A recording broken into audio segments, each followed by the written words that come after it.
Halo, selamat malam semuanya. Kembali lagi di waktu PW atau di waktu podcast Bahana TCW. Bersama saya, Marsha Marcus yang akan menemani sobat PW semua dalam 30 menit ke depan. Oh ya, Happy Chinese New Year bagi yang merayakan ya. Dan semoga episode kali ini bisa menjadi inspirasi buat kalian nih. Kira-kira mau taruh hasil panen angpau yang mana? Hari ini topik kita tuh mengenai investasi kalau misalnya kita belum kerja.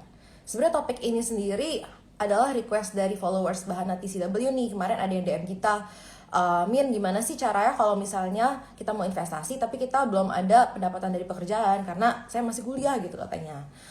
Kalau misalnya menurut saya sendiri dan juga tim PW semua, ini tuh penting banget karena saya sendiri pas mahasiswa baru tahu caranya investasi tuh setelah udah semester tua lah. Padahal sebenarnya kalau kita bisa investasi sejak dini kan akan lebih baik kan ya.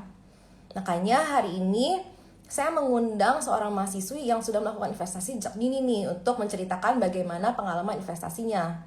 Nah, selain merupakan mahasiswa yang sudah berinvestasi sejak dini, Melisa, yaitu tamu kita ini, dia juga seorang content creator.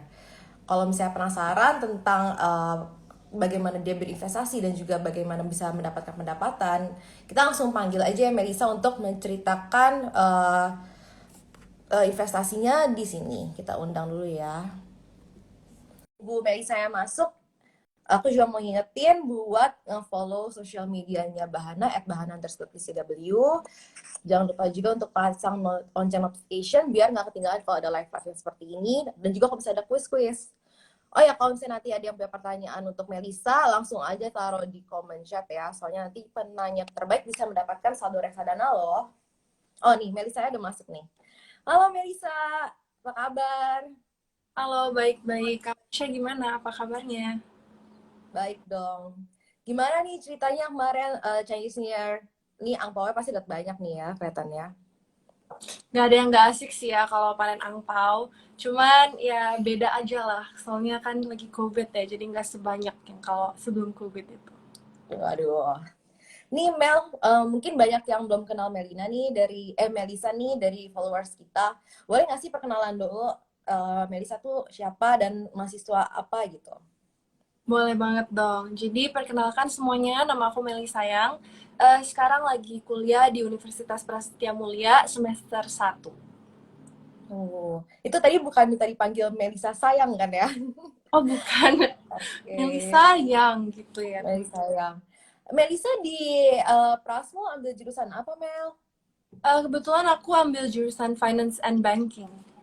Wah, ini kayak cocok banget nih dari narasumber kita tentang investasi ya, soalnya ambil jurusannya aja finance nih. Nah kan kalau misalnya dengar-dengar kalau anak finance tuh sibuk banget ya, kamu kesibukannya selain kuliah ada apa nggak? Oke, jadi aku kan kesibukannya kuliah, terus aku juga mungkin ada waktu buat teman-teman juga ya. Kalau misalkan kuliahnya nih nggak sampai sore, biasa aku masih ada waktu tuh buat jalan sama teman-teman. Terus kalau weekend, biasa aku spend time sama keluarga. Kalau enggak, palingan aku biasanya olahraga gitu sih. Hmm, tadi kalau nggak salah Melisa juga bilang Melisa sempat bikin konten kan ya. Itu pernah kepikiran nggak sih kenapa awalnya tiba-tiba pengen bikin content creator nih, pengen bikin konten nih jadi content creator? Nah, ini juga sekarang jadi keseharian aku juga bikin konten. Awalnya itu gara-gara aku bosen doang sih. Gara-gara kan COVID ya. Awal-awal COVID tuh bener-bener parah banget. Aku sama mami papi nggak dikasih kemana-mana, bener-bener di rumah doang. Terus sekolah juga waktu itu kan aku masih SMA ya. Jadi aku kan sekolah juga masih sekolah dari rumah. Jadi bener-bener nggak kemana-mana di rumah doang, bosen. Akhirnya iseng-iseng tuh pertama-tama bikin konten TikTok. Tau-taunya banyak yang lihat masuk FYP. Jadi nah dari situ aku terus-terusan bikin konten-konten aja sih. Wah, keren banget ya. Kayaknya orang-orang banyak yang kalau misalnya COVID gak bisa kemana-mana, malah jadi rebahan, jadi tiduran. Kayak seseorang yang ada di sini, tapi nggak usah disebut lah namanya siapa. Ini malah jadi malah produktif ya, bisa menghasilkan penghasilan tambahan, segala macam. Tadi kan misalnya, tadi kan masih SMA udah mulai konten ya, dan juga masih berlanjut sampai sekarang. Itu kan kalau misalnya sibuk, tapi kalau masih bisa side hustle, itu pembagian waktunya gimana tuh biasanya, Mel? Oke, jadi kan kalau misalkan aku kuliah tuh juga nggak selalu full day ya. Kuliah tuh juga ada waktu-waktunya jam berapa sampai jam berapa. Nah, tentunya aku sendiri harus ada kemauan. Kalau misalkan aku mau pilih buat tidur-tiduran juga bisa sebenarnya. Cuman aku memilih buat ya kalau misalnya ada waktu luang aku bikin konten. Kalau ada kepikiran konten mungkin mikirin dulu nih mau kontennya apa. Terus nanti mungkin bikinnya nanti. Yang penting kepikiran dulu isi kontennya tuh maunya apa. Jadi sebenarnya kalau ada niat, kalau ada kemauan sebenarnya bisa sih diselang-selingin dalam waktu-waktu yang ada. Wih, keren.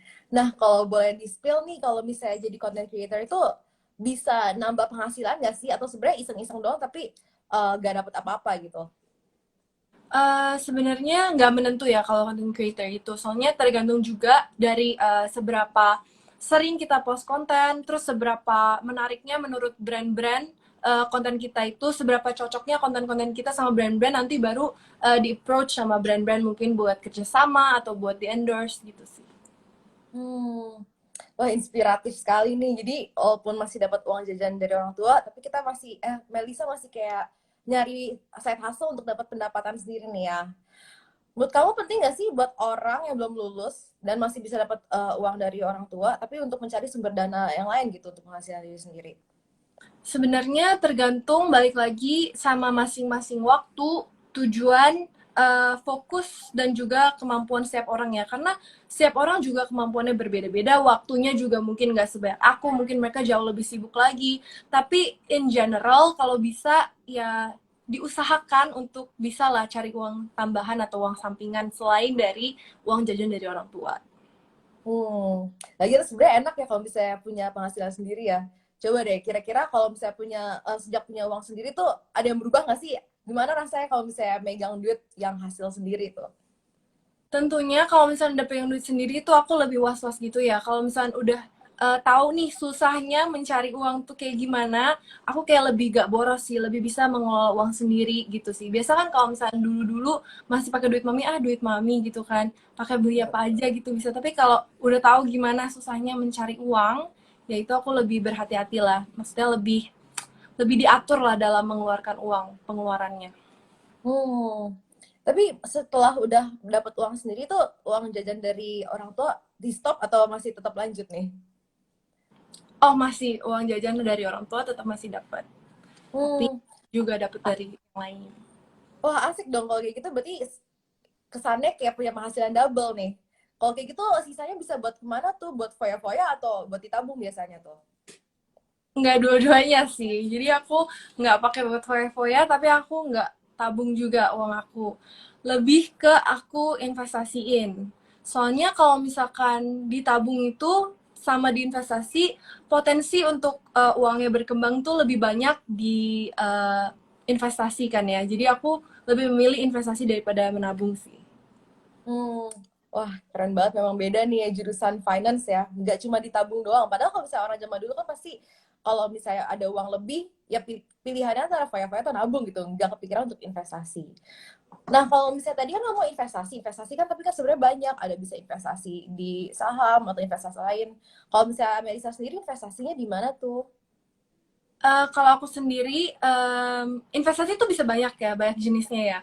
Bisa investasi untuk diri kita sendiri, misalkan kayak kita belajar skill-skill baru, itu juga investasi loh buat masa depan kita, bisa kepake skillnya untuk masa depan. Atau misalkan aku investasi untuk beli alat-alat olahraga, berarti aku investasi dalam kesehatan aku, karena aku mau di masa tua aku itu aku sehat.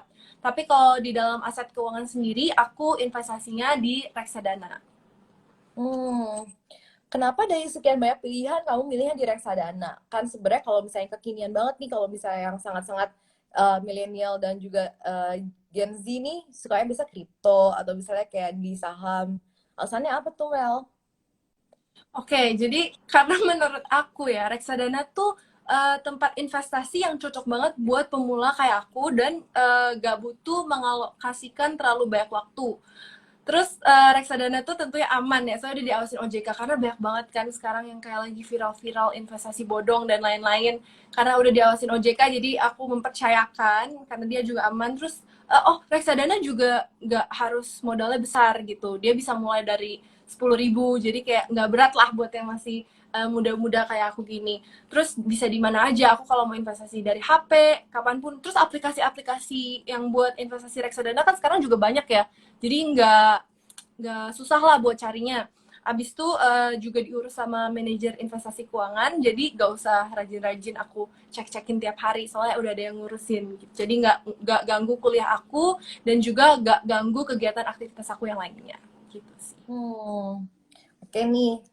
Ini juga udah ada yang nanya nih di kolom chat. Oh ya, bagi yang mau nanya langsung aja tulis di kolom chat ya. Ini ada dari Erin Design Surabaya. Izin bertanya dong Kak Melisa, bagaimana tips bagi mahasiswa dalam mengatur keuangan agar dapat disisihkan untuk investasi? Oke, jadi misalkan kamu nih punya pendapatan, misalkan kita nggak usah sebut nominalnya ya. Kalau misalkan aku sendiri, aku sisain mungkin sekitar 50% buat aku investasiin. Dan kalau misalkan aku mau membeli suatu barang, biasanya aku investasiin dulu uang aku nih. Kalau misalkan udah ada hasil lebih dari investasinya, baru aku pakai uangnya untuk beli barang yang aku mau, gitu sih. Hmm, kalau misalnya investasi udah mulai dari umur berapa ya Mel? Kan kalau saya dari muda nih. 17 sih, SMA 3 itu ya. Wah, keren. Kalau misalnya pas 17 tahun tuh langsung mulainya langsung di reksadana atau ada di mana dulu gitu? Aku langsung masuknya ke reksadana sih, soalnya menurut aku itu paling paling oke lah kayak buat pemula kayak aku gitu kan, disaraninnya sama orang-orang lain, sama orang tua aku sendiri juga disaraninnya buat reksadana, jadi aku ngikutin. Hmm, memang nggak ada kepikiran pengen cobain investasi tempat lain gitu. Uh, apa gara-gara pernah kayak denger investasi bodong gitu-gitu jadi kayak lebih milih yang reksadana gitu.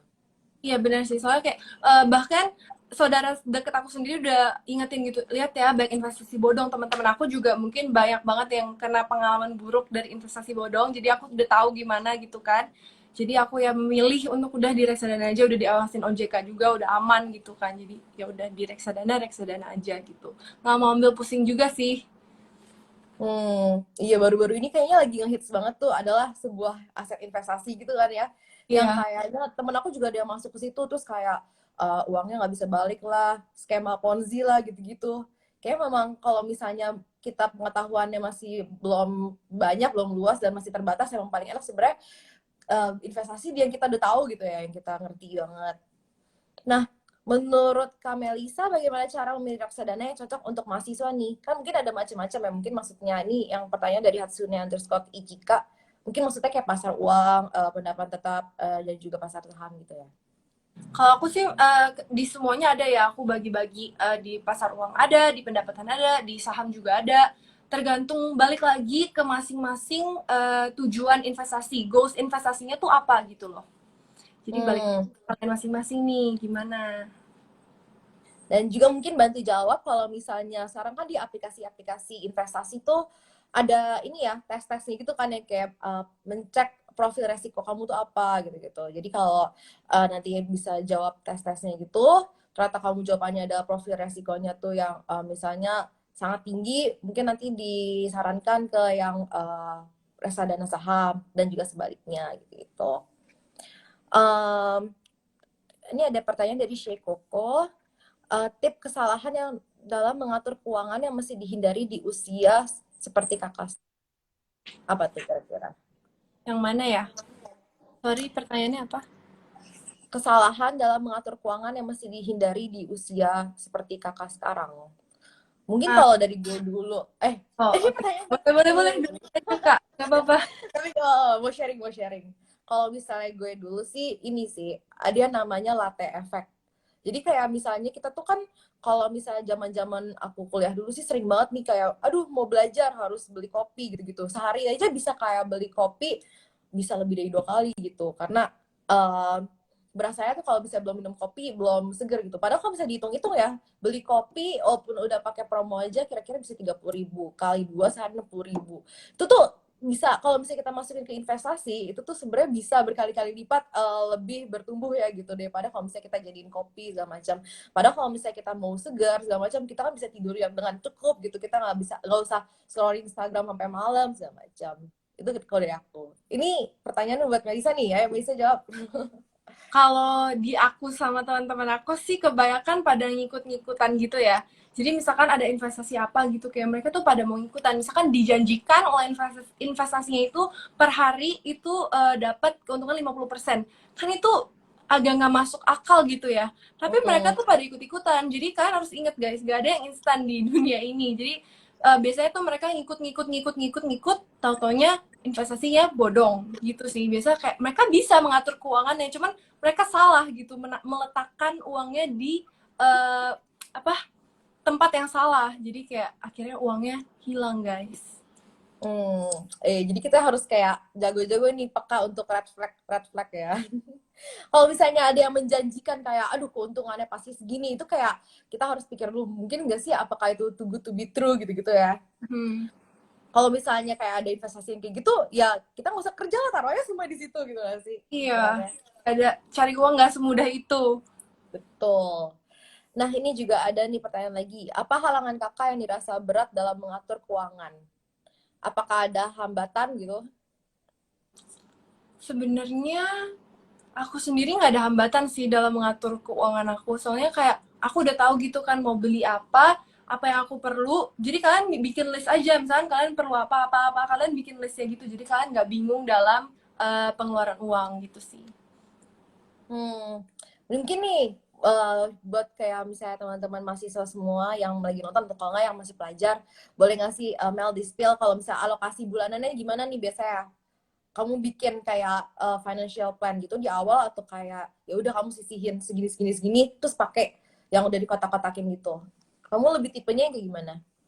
Kan apa yang aku perluin tuh beda-beda ya di setiap bulannya. Jadi aku nggak bisa samain. Jadi biasanya di setiap bulan tuh aku bikin dulu mau apa, baru deh. Kayak misalnya bulan ini perlu beli buku nih, ya udah aku list paling atas yang paling penting dulu, dari yang paling penting sampai yang paling nggak penting. Misalkan yang paling penting tuh aku mau beli buku gitu kan buat kuliah. Terus yang paling nggak penting tuh misalkan aku mau beli apa ya? Yang nggak penting tuh misalnya mau beli tas gitu, itu kan kayak kurang penting kan, tas masih banyak yang lain gitu. Jadi kayak di list aja dari yang paling penting sampai yang paling nggak penting. Nah nanti kalau misalkan udah terlalu banyak, misalnya pengeluarannya ya di stop aja di tengah-tengah. Sisanya biasa aku investasiin gitu. Kalau yang nggak penting aku nggak beli jadinya. Nah, kan kamu bisa kayak tadi gitu. Kalau misalnya gimana sih tips and tricksnya biar kayak kita nggak kebablasan nih tiba-tiba uangnya tiba-tiba udah nggak ada yang buat diinvestasiin lagi gitu.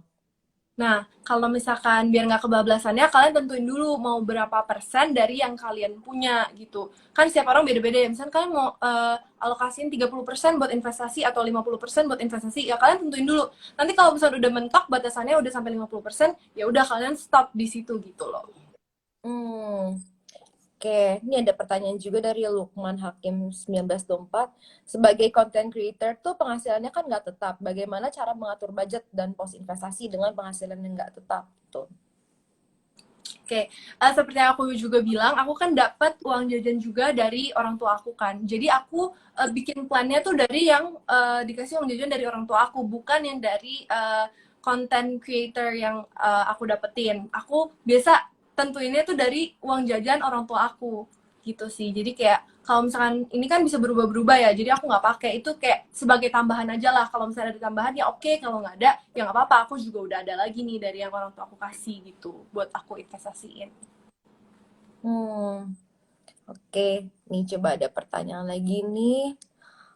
Kalau misalnya menurut Kak Melisa, untuk mempertimbangkan reputasi MI untuk investasi tuh pilihnya yang kayak gimana sih? Ini pertanyaan Tentunya dari Trenurti.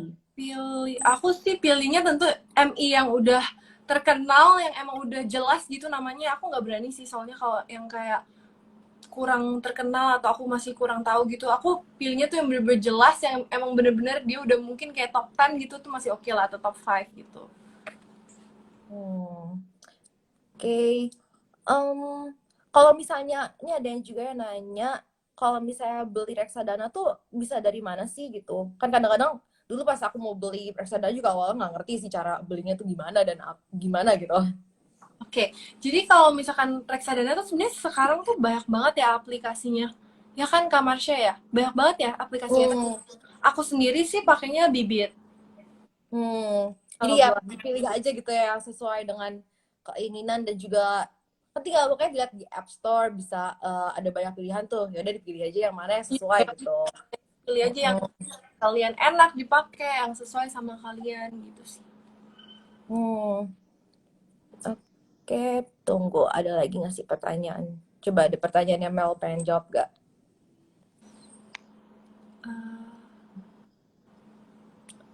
Apa yang ini aku baca ya? Aduh, nggak bisa dibaca. Oke.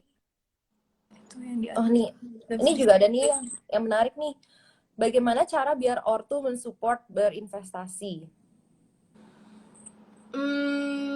Kalau orang tua aku sendiri sih emang support aku buat investasi ya, karena mungkin mereka sendiri investasi, jadi mereka tahu gitu kalau misalnya di tabungan, uang aku nggak bakal berkembang. Mereka yang bilang kayak gitu, jadi kayak oke, oh oke, jadi lebih pilih investasi. Mungkin kalian kalau misalnya orang tua yang nggak setuju, kalian bisa apa gimana memastikan gimana ya?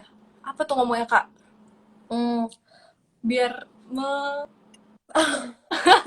apa maksudnya menginformasikan, ya mungkin mengedukasi gitu informasikan kayak apa keuntungannya? ya mereka tuh percaya gitu. Mungkin ada yang orang tuanya juga nggak paham investasi kan, kalian tuh harus mempelajari dulu tentang ini, terus Hmm, baru deh kalian bisa convince mereka gitu kalau misalnya convince. benar ya. Iya sih. Kalau nggak dikasih Soalnya mungkin kalau orang zaman dulu tuh motonya lebih kayak menabung pangkal kaya gitu ya, bukan berinvestasi pangkal kaya gitu. Terus kalau misalnya aku lihat ya kalau orang zaman dulu tuh investasinya biasa di properti gitu. Tapi hmm, kan kalau misalnya itu tuh nggak gimana ya, susah untuk kalau orang-orang yang belum kerja untuk investasi di properti. Ya kali maksudnya kalau investasi yang di reksadana segala macam kan bisa mulai dari 10.000. Mau beli properti 10.000, mau dicicil berapa tahun gitu. iya Jadi memang mungkin harus diinformasiin juga sih, kayak kalau zaman sekarang tuh investasi emang beda gitu. Gak bisa tiba-tiba langsung beli properti. Kalau misalnya beli emas mungkin sekarang juga udah beberapa aplikasi yang bikin jadi gampang kan. Tapi waktu dulu tuh aku ingat banget beli emas tuh susah gitu, harus kayak mungkin ke Pegadaian gitu-gitu ya, atau pokoknya di tempat ke tempat tertentu gitu ya, pokoknya agak susah diakses gitu. Kalau kita sebenarnya lebih milih yang gampang diaksesnya aja gitu kan ya. iya iya benar. Ada yang nanya lagi nih Kak, tadi aku lihat dia bilang kenapa aku memilih buat investasi padahal kayak seumuran aku rata-rata belum pada investasi. Hmm, Ya jawabnya, coba-coba tuh. karena menurut aku kalau memulai lebih awal itu lebih baik. Kayak nanti return kamu juga berpotensi untuk lebih besar kalau kalian memulainya lebih awal. Jadi buat kalian yang mau mencoba lebih awal lebih baik sih. Hmm. Dan juga kalau misalnya yang nonton episode IG Live kita yang wealth versus rich versus wealth itu, nanti juga kalian bisa sadar deh kalau misalnya mungkin yang zaman-zaman sekarang tuh lebih maunya flexing biar kelihatan tajir gitu ya. Tapi sebenarnya yang lebih penting itu adalah bagaimana kekayaan tersebut tuh sustainable ke depannya. Kayak bisa aja gara-gara pengen flexing beli barang-barangnya tuh nge-kredit, tapi nanti di kedepannya masa depannya malah nggak jelas dengan tentu gitu. Kalau bentar nih, ada juga nih pertanyaan. Hmm, kalau proporsi Kamel investasi tiap bulannya di mana aja ya, Kak? Tadi kayaknya udah dijawab ya di reksadana pasar uang, reksadana stok, Hmm, kapitalisasi reksadana pendapatan, reksadana saham juga tergantung lagi, balik lagi ke masing-masing tujuan dan goals gitu. hmm, ada apa lagi ya? Kalau misalnya Mel sih pernah cobain nggak beli saham langsung ke ini ya, sekuritas gitu? Contohnya kayak aplikasi Neohots gitu aku juga pernah coba sih. Hmm. Cuman mungkin kalau misalnya yang aku juga misalnya pernah sih kayak yang ke high risk gitu, tapi mungkin proporsinya lebih kecil gitu karena ya kalau misalnya mau high return kan juga biasanya kan high risk juga. Dan juga Hah, kalau misalnya nggak gimana ya, kalau misalnya kita belum tahu barangnya yang kita investasiin tuh harus belajarnya makan waktu banget. Kalau misalnya nggak sempet belajar kayak gitu, mendingan yang udah deh gitu nggak sih? iya, reksadana dulu aja paling aman buat pemula. Oh, oke. Ayo ada lagi yang mau nanya ke Melisa nggak nih? Em, Mungkin lebih tadi kan ngomong invest to yourself gitu ya. Kira-kira kalau misalnya untuk invest to yourself tuh yang kira-kira penting untuk Melisa untuk dilakukan sejak dini apa nih? Tadi kan udah ngomongin keuangan terus nih. Kalau misalnya yang untuk diri sendirinya ada rekomendasi kah? Kayak gimana gitu? Belajar sebanyak mungkin sih, skill apapun yang kalian bisa pelajarin, pelajarin aja dari sekarang. Mantap sekali motonya. Sampai sejauh mana investasi mempengaruhi kehidupan kakak? Mempengaruhi kehidupan gimana ya? Maksud Mungkin kayak gara-gara investasi hidupnya jadi lebih hemat gitu, lebih mikirin masa depan, lebih liatin impact-nya segala macam mungkin atau bisa jadi lebih mandiri juga kali ya. Soalnya kalau misalnya ke investasi, misalkan ada uang lebih, kan nggak pakai buat foya-foya, lebih pakainya buat investasi. Jadi lebih gak boros sih. Kalau mempengaruhi kehidupan, kalau dalam sisi itu. hmm, oke. Kalau misalnya ke gue sendiri investasi mempengaruhi kehidupan. Kalau gue karena sebenarnya kalau gue sih lumayan ini ya nyoba-nyoba ke beberapa aset investasi. Jadinya kayak lebih ini sih ngikutin update-update berita-berita di market gitu-gitu. Jadinya kayak memperluas pengetahuan juga gitu. Kayak oh sama ini tuh ternyata inflasi tuh ada efeknya juga ke portfolio gitu-gitu. Kalau nggak mah awalnya nggak bakal pernah peduli tuh kayak inflasi berapa, terus kenapa gitu-gitu nggak sih? Iya Kayak bener. jarang gitu yang terus kalau misalnya nggak tahu sih kalau misalnya di mahasiswa kayak gini atau enggak, tapi kalau misalnya di aku sih sekarang kalau misalnya ke teman-teman biasanya juga mereka tuh ngobrolinnya soal investasi. Jadi kalau misalnya kita juga investasi enak tuh, jadi ngobrolnya bisa se itu juga setopik gitu gitu. Kalau misalnya Mel sendiri teman-teman banyak gak sih yang udah investasi atau kayak jangan-jangan investasi cuma lu doang? Em, lumayan sih, tapi ya masih bisa dihitung lah kayak pakai jari. Nggak sebanyak itu juga. Kayak oke lah gitu. Dan yang Oke, baca jadi berita tadi bener banget juga sih. Jadi kayak bener banget. Kalau misalkan nggak investasi, aku kayaknya bisa males deh baca berita. Ah, nggak penting lah. Kan kalau misalnya investasi kan jadi kita perlu tahu gitu ya prospek perusahaan itu. hmm, Nah, kan nggak mungkin kita masuk ke perusahaan yang mungkin prospeknya nggak bagus gitu. Kita harus cari tahu juga dulu sendiri kan. Jadi insight-nya juga lebih banyak sih kalau belajar investasi. dan juga mungkin buat Mel yang ngambil ini finance and business ya, finance itu. Banking. Jadi lebih ini gak sih belajar finance-nya jadi kayak lebih relatable. Oh, jadi ini tuh ngefek ke ini ya apa namanya investasi yang aku beli segala macam. Jadi lebih relate aja gitu. Iya bener sih. Kalau untuk semester satu sih belum, tapi untuk semester ke depan udah dikasih tahu ya emang bakal bakal ada hubungannya. Hmm, oke nih. Mungkin karena ini udah setengah jam lebih nih. Ada nggak sih pesan untuk followers dari Bahana CW atau followers dari Melisa untuk yang baru mau mulai belajar investasi gitu? Oh, Oke, nih tunggu. Sebelumnya nih, ada pertanyaan nih. Bagaimana cara kakak membagi dana investasi dan juga self reward? Ini mungkin nih penting nih kan orang-orang suka kayak ngomongin kita harus self reward, self healing segala macem. sebenarnya self reward itu aku emang setuju banget self reward itu penting. Tapi kalau misalkan uang kita nggak cukup, aku nggak setuju sih buat self reward. Soalnya nanti kalau misalnya udah self reward, kita Kemanjaan ya. jadi gitu ya kayak, waduh uangnya udah habis gimana nih gitu kan. Kebanyakan self reward juga nggak bagus gitu loh guys. Jadi ya self reward boleh kalau misalkan emang ada lebih. Tapi ya harus bisa pintar-pintar juga lah mengolah. Mungkin kalau ada uang lebih gitu kayak baru dikasih buat self reward. Kalau enggak jangan ya, jangan dipakai buat self reward dulu. Iya, ternyata kayak apa namanya usahanya bagus berapa tiba-tiba langsung self reward ke Bali gitu ya. Nih mungkin nih tadi ngomongin gimana cara nge-convince orang tua untuk mahasiswa untuk memulai investasi. Bisa nggak nih ceritanya nih kita anggap orang tuanya Mel nih mau dong convince kita untuk tentang investasi dari muda nih. Sekalian untuk ke followers kita dan juga ke followers Melisa semua. Oh gimana nih? Aku contohnya aku jadi anak yang mau minta ke orang tua gitu. Mungkin lebih kayak nge-convince kita semua untuk berinvestasi semudah mungkin, sedini mungkin walaupun belum punya penghasilan sendiri gitu. Sebagai pesan penutup sekaligus ya. Oke, jadi aku mau kasih pesan aja, jangan takut buat mencoba dari sekarang sedini mungkin, karena setiap hal apapun yang kita lakuin tuh pasti ada risikonya. Jadi jangan takut untuk mencoba dan pinter-pinterlah mencari tempat untuk kalian investasi. Jangan sampai kena investasi-investasi bodong. Jadi kalian harus pinter-pinter cari tempat untuk berinvestasi dan jangan takut untuk memulai gitu aja sih. Oke, setuju banget nih. Kita udah banyak banget belajar dari Melisa hari ini.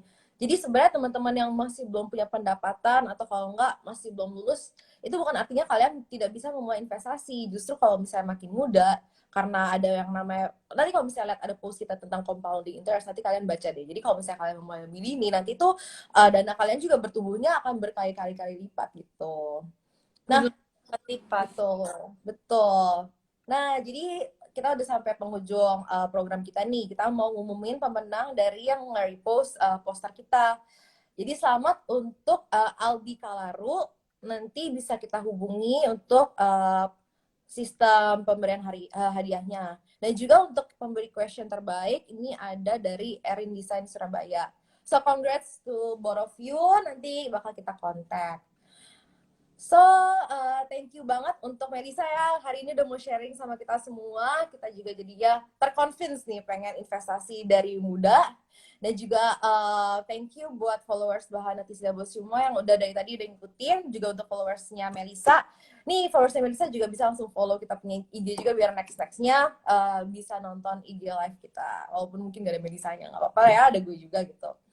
Nah, so see you dan selamat sampai jumpa di topik yang akan ada di minggu depan. Nanti kita bakal spill posternya sebentar lagi. So see you, bye-bye. Thank you Kak Marsha, thank you semuanya. Thank you semua. Thank you, Mel.